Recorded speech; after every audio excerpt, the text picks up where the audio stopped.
Donc, je m'appelle Christelle Mazière, j'ai soutenu ma thèse de sciences de l'éducation en juin 2015.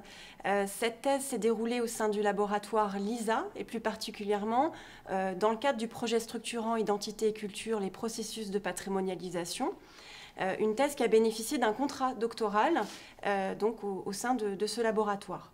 Donc, elle portait en fait sur la transmission du patrimoine par l'enseignement des arts, plus concrètement sur les pratiques pédagogiques des enseignants dans le cadre de l'éducation artistique qui contribuent à la transmission du patrimoine culturel. Donc concrètement, dans mon protocole, j'avais deux volets. Un volet quantitatif avec des statistiques, avec une enquête auprès des parents d'élèves pour comprendre les pratiques culturelles des familles.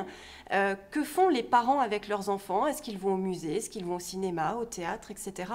Et aussi et surtout, quelles sont leurs attentes vis-à-vis de l'école quant à la transmission du patrimoine culturel en général et à l'éducation artistique en particulier. Le volet qualitatif, donc ce sont des données qui relèvent d'observations de classe, mais aussi d'entretien avec des parties prenantes éducatives qui font partie de l'éducation artistique. J'entends dans ce terme de parties prenantes éducatives l'ensemble des acteurs qui interagissent dans le cadre de l'éducation artistique. Donc ce sont les associations, mais aussi les artistes ou encore, par exemple, tout simplement les enseignants.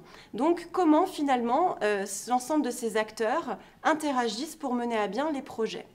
Et donc, ce volet qualitatif a eu également pour intérêt d'aller plus loin dans des données que les données statistiques et de comprendre quels pouvaient être les liens, la représentation de chacun, mais aussi éventuellement les verrous et les leviers qui peuvent exister sur le terrain et que ces acteurs savent mobiliser, notamment des pratiques relativement innovantes. Donc ce que j'ai pu constater, c'était véritablement que l'enseignant, sous réserve de formation et de financement, était véritablement l'élément charnière du dispositif de l'éducation artistique, parce qu'il est capable de mobiliser les ressources du territoire, il est aussi capable de développer des stratégies pour compenser les inégalités territoriales notamment.